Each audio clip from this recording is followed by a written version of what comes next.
What is going on, guys, and welcome to today's episode comparing the KBS Longbow Big Brother with the Harbinger. So if you guys do want any weapon variants in the next episode, doesn't even have to be epic, maybe compare a normal gun to an epic, doesn't have to be two epic weapons, let me know in the description down, but not in the description, in the comments. So first up we have the Big Brother, where its main boost is pretty much when you scope in you get a map, whereas on the normal snipers you don't. And it also increases ammo. So if we move over to the stats once again, we see that there is no damage difference in any KBS. I mean, that's pretty normal because since the KBS is pretty much the sniper, if you want the highest chance of one-hit kill, the only place you won't get a one-hit kill with any KBS is in the feet. So, rate of fire, no difference for the Big Brother compared to any other gun, but the difference there is that the Harbinger does fire faster. I will move over to the Harbinger once we're on that section. But however, if you look at ammo, the normal for a KBS is 6 bullets in the chamber, in the clip. And whereas the Big Brother gives you 7, but like maximum you're going to get 42 compared to everything else was 36. But if you want to count extended mags, it is 60 compared to 54. Without change, I don't really see it being that big of a problem. I mean, is one bullet really going to help you that much? Oh, and by the way, guys, for the gameplay, I had to cut it up because I'm nowhere near the best sniper. There's no way I could do a whole gameplay through sniping. I tried to change the maps up a little bit. I just recorded like 3 games. I am nowhere near the best sniper, so don't judge me, judge the weapon.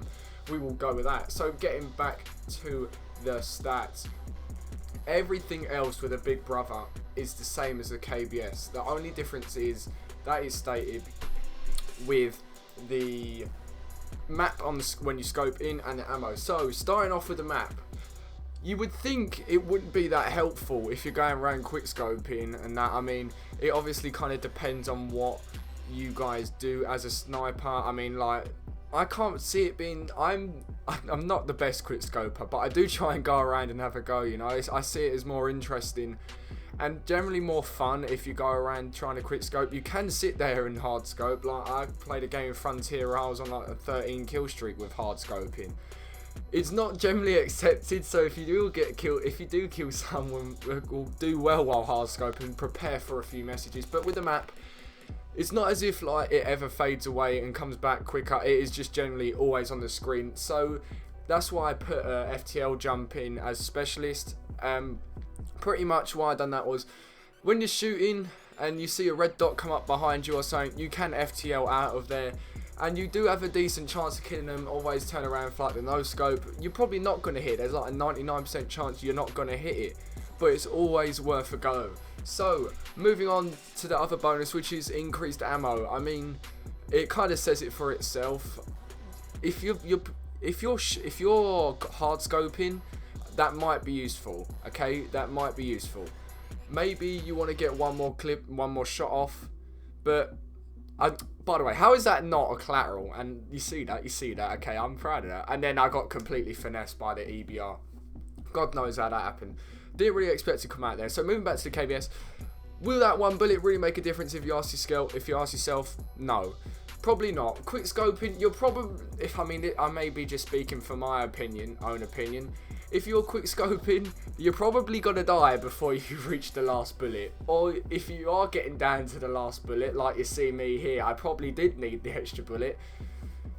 You shouldn't be quick scoping. Let's be real. If you have 7 misses, how the hell are you still alive? You should not be quick scope. I mean, like, kudos for you to trying to get better in that. Everyone likes to snipe in the game, you know. But when we are sniping and we do see the NV4, it's not the funnest thing you'll ever see. So moving on for the gameplay, I'm going to start to compare to the Harbinger since we're going to move on to it shortly. The biggest difference I found with this is I have to put on ballistic CPU. Now, you may have not saw in the classes while I was setting up while I was on the intro, I had ballistic CPU on. Now, pretty much ballistic CPU stops the sway of your scope. So if you guys don't know, on any gun you aim down, and if you have the Rect from the R3K, the epic gun, you'll definitely notice the idle sway. The idle sway is just absolutely massive on that. That just came out a lot worse than it really should have. So, Are there any guns on the KBS to change the view kick or like the idle sway? There is. Do you know what one? The common stasis. So if that's your problem, go with the stasis. So moving over to the Harbinger, its main boost is pretty much it reduces idle sway and it reduces chamber time.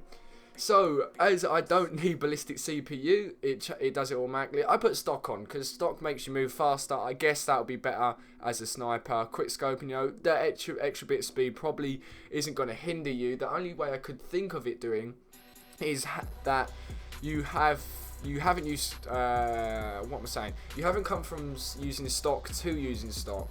So that means pretty much I've just butchered that sentence. I'm trying to say the jump may be a bit big for the first game, but after that I can see you guys getting used to it pretty quickly. Now, looking at the stats for the Harbinger, is there anything quicker? Yes, the rate of fire. Can I tell you how much quicker? No, because the stat isn't there. But from my personal opinion, I started, when I got both of the guns, I started using the Harbinger. And that was from, like, I had the KBS, I'm not even too sure, the KBS Mirage. Now, in my opinion, if you guys want my honest opinion, the Mirage is the best one. That may be me because I'm hard scoping, because look at that dank accuracy right there. Hard scoping and holding your breath forever is definitely a big benefit. So, KBS Harbinger, can you actually notice the difference rate of fire?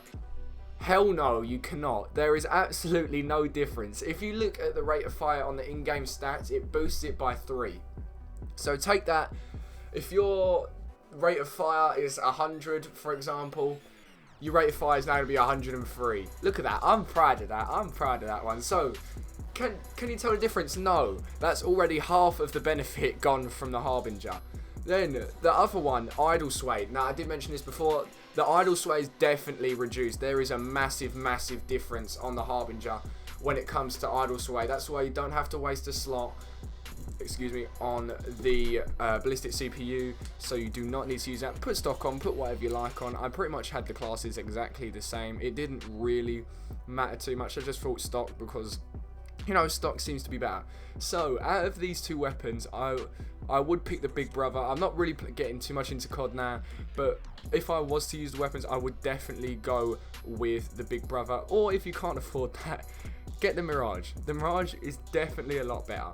So, moving on to the last clip for this. I know my sniping skills are absolutely nowhere near decent. I mean, don't worry, this was edited quite a lot just to make it a video, put it that way. I mean, I only managed 8 minutes 30 clips in a couple of games. I'm not sure if that's too good. I pretty much just took any sniper kill there is.